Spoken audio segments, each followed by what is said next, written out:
Well, good morning, everybody. While you're hearing this message, I am actively driving to Colorado Springs for the mission trip. We've got 33 folks that are heading down there for this week of serving God and serving the people in that community.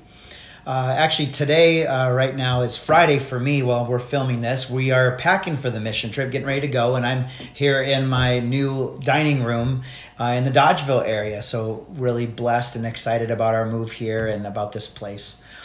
But I'm also excited today to talk to you about this third chapter in the book of Phillippians. We've already done a couple weeks, and we'll do chapter 3 today and then chapter 4 next time around. So we're working our way through this letter that Paul wrote to the Philippians. And, you know, in today's chapter, Paul reminds us that we can so easily miss what our faith is all about. It's easy for us to become prideful of our own efforts and our credentials. And Paul reminds us that that's all, he says, rubbish compared to knowing Jesus deeply and following him. You know, as I think about this faith of ours, this faith that we practice, isn't it true that it's just so easy for us to get this Christian faith thing all wrong? It's human nature. We always think it's about us. Everything is about us, right? So much of our society, of our lives, is performance-based. How do we compare to everyone else? Do we measure up? Are we enough? We assume things with God are the same way, that God must constantly be judging us, mostly in comparison to others. And the question lingers, am I enough? Am I good enough? Do I have faith enough? Have I done enough? Well, Paul calls the Philippians to stay focused on what this faith life is all about, to not get distracted by a false sense of it all. He says it's not about us and what we accomplish or do. It's about Jesus and what he has done for us. So he says, let's get busy following, running the race, keeping our eyes on Jesus. He goes on to say that real believers know that they don't get credit for anything. It's all God working through them. So let's dive into Philippians 3. And if you want to pull out your Faith Life Weekly, you can follow along with the reading there. We're at Philippians 3, verse 1. Now remember, this is Paul writing a letter to the Philippians, and he says, steer clear of the barking dogs, those religious busybodies, all bark and no bite. All they're interested in is appearance. Knife-happy circumcisers, I call them. Now, of course, what Paul's referring to here is in the early Christian church, it was made up mostly of people coming from the Jewish faith.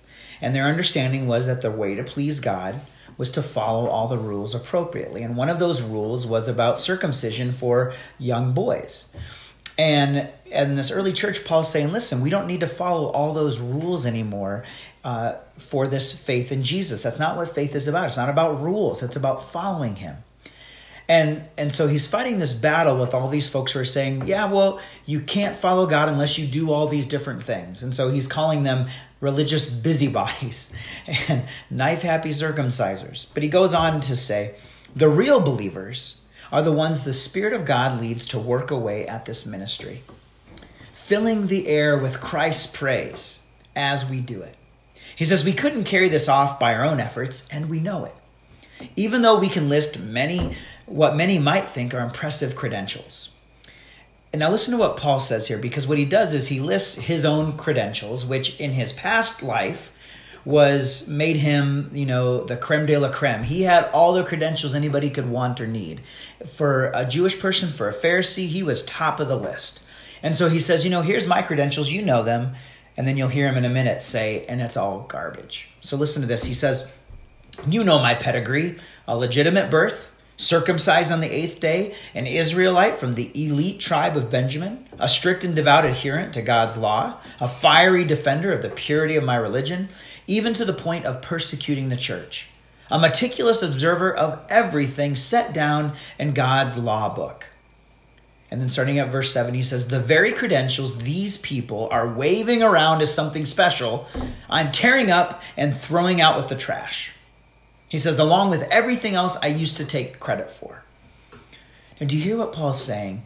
He's saying all this stuff that we as people try to grab onto to say, hey, look how good I am. Look at the good things I've done. Look at how I'm special or how I'm unique. All these things that we try to claim to give ourselves a sense of belonging or a sense of standing with God. Paul says, people, we've got it all wrong. It's not about us. It's about something else. And so Paul says, even though I have more credentials to stand on than anyone else, I throw all that away because there's more important things than that. And so that's what we want to get at today. So what are the more important things than the credentials you and I could list? Well, he says, continuing in verse 7, he says, along with everything else I could take credit for. And why? Because of Christ. Yes, all the things I once thought were so important are gone from my life. Compared to the high privilege of knowing Christ Jesus as my master firsthand, everything I once thought I had going for me is insignificant. Dog dung. I've dumped it all in the trash so that I could embrace Christ and be embraced by him. I didn't want some petty, inferior brand of righteousness that comes from keeping a list of rules when I could get the robust kind of righteousness that comes from trusting Christ. God's righteousness. Now, did you hear all that in there? He said, I could have kept clinging to my credentials and waving them around, but he says the truth is, that's a petty, inferior brand of righteousness. It's based on my own effort, and it doesn't get me anywhere. He says, no, I wanted the real stuff, the robust stuff. The real righteousness, he says, doesn't come from me at all. It comes from Christ. It comes from trusting Christ. And in that, I get God's righteousness. And so he says in verses 10 and 11, I gave up all that inferior stuff so that I could know Christ personally, experience his resurrection power, be a partner in his suffering, and go all the way with him to death itself. If there was any way I could get on the resurrection from the dead, I wanted to do it. Now, this is interesting, the things that Paul's saying here, isn't it? And especially in our culture today, this idea is so tempting that somehow we can work our way closer to God if we do enough, if we try hard enough. If we follow just the right rules, we can make God happy or please God. And if you look around at every other religion in the world, essentially, that's the idea they're based on. You working hard enough to get there. And what Paul says is, I used to do that. And I used to be better at it than anybody else. And then when I came to know Jesus, I had to throw all that out because I realized it was garbage. That nothing was more important to me than knowing Jesus. And he realized that he couldn't know Jesus if he was basing that relationship on his own righteousness. The only way Paul could know Jesus was by recognizing that he had no righteousness within himself, that he had to throw all that out and say, God, I got nothing. I need you because I got nothing. And Paul understands that in the midst of that humbleness, well, then he can know Christ personally. And that changes everything. And of course, notice though, in that verse, in verse 10 and 11, when he says knowing him personally, he also adds, and to experience his resurrection power and be a partner in his suffering and go all the way with him to death itself.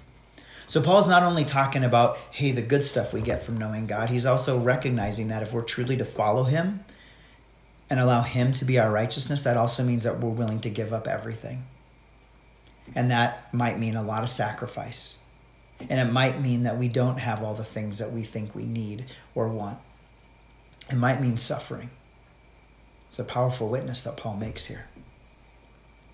So then he goes on, starting in verse 12. And remember again, Paul's writing to the Philippians. He's trying to remind them about what really matters in this faith. And he's encouraging them to stay focused and to keep following. So listen what he says in 12 through 14. He said, I'm not saying that I have this all together, that I have made it. But I am well on my way, reaching out for Christ, who has so wondrously reached out for me. Friends, don't get me wrong. By no means do I count myself an expert in all of this. But I've got my eye on the goal, where God is beckoning us onward to Jesus. I'm off and running, and I'm not turning back. Don't you love the spirit at which he proclaims those words? As he's calling them to this different life, he just stops and says, listen, I'm not at all saying I got this figured out, because I don't. He says, but I'm trying. I'm trying to continue to give myself over to Jesus. I'm trying to continue to allow him to grab hold of me rather than me trying to grab hold of him. He says, I'm just trying to keep my eye on the goal. As God calls me, I'm just trying to keep moving towards him into his open arms. And so then he concludes this passage and he says, so let's keep focused on that goal. Those of us who want everything God has for us. And I would ask you today, is that you? Do you want everything God has for you? If you want everything God has for you, Paul says, then keep your eye on the goal. Let go of your own righteousness and come to Christ as one who has nothing. Keep your eye on that goal. And then he says, if any of you have something else in mind, that is other than wanting everything God has for us, if any of you have something else in mind, something less than total commitment, God will clear your blurred vision. You'll see it yet. Now that we're on the right track, let's stay on it. Powerful words from Paul, aren't they, as he invites and beckons and calls us to follow Jesus more deeply. But it's also this powerful reminder that we so easily get caught off on the wrong track here, where we think, well, I've just got to work harder. I've just got to do more. Paul isn't necessarily telling any of us that we've got to do more. Actually, what he's saying is we need to let go more. He's saying that we need to stop trying to do it ourselves and instead learn to come to Christ and allow Christ to do more through us. And there's a really big difference there. We talked last week, friends, about investing. You know, we had our 1-year Shine Appeal anniversary. And the question was, okay, so as the leadership of this congregation is looking to the future and discerning where God's calling us, the question is, so what about the rest of us? What should we be doing in this time? Do we just sit back and wait? And what I submitted to you last week was that this is the time for you to invest. We talked about the ways that it's important for us to invest so that as the new building comes, we have a new building full of people who are on fire for God, following Jesus, ready to live this faith out in a powerful way. It's a reminder that God has plans for you and I. That there is a hurting world that God intends to reach out. And the way God intends to reach out to this hurting world, well, it's through God's people, God's church. A brief reminder about what this investment was all about. I said, hey, invest in yourself. Grow in your faith. Know God. Keep investing in this relationship as Paul invites you today. But also, friends, keep investing in relationships with each other. Let's stay connected. And then we talked about investing in mission. Reach out. Invite others. Keep inviting. People come when they're invited. Let's keep inviting. And then I asked you to invest in service. So how is it that Christ wants to work through you? Again, don't go out and be a religious busybody, but rather ask Christ, so how do you want to work through me, and make yourself available for God to use your gifts for God's will. And then I said, let's invest in sustainability. How can we make this faith family of ours continue to be all that God intends for it to be? Let's examine our own generosity, our own giving, and consider what God is calling us to do and to be. But the bottom line of all of that was to say, so let's live as followers of Jesus. And that's exactly what Paul is calling the Philippians to stop trying to do it themselves and instead just follow Jesus. Paul calls us today to remember what this is and what this is not about. It's about God, not us. We don't have anything to prove. It is Christ's righteousness we receive as believers. And with this righteousness as our possession, well, we're now free to let go of all the distractions. We're free to run with our eyes on the prize. My hope for you today is that you will have some conversation with God about this. Are you trusting in your own righteousness? Are you trusting in His? Are you letting go and asking God to do with you as God wills? Or are you hoping that if you just do enough of the stuff that you think you should do, that will be enough? You see, friends, Paul knows the truth, and that is God already says you're enough. You're enough because He made you and Christ died for you. So I invite you today to talk with God about that. Let His righteousness be enough, and then live free to serve to follow as we keep our eyes focused on what this life really is all about. Amen.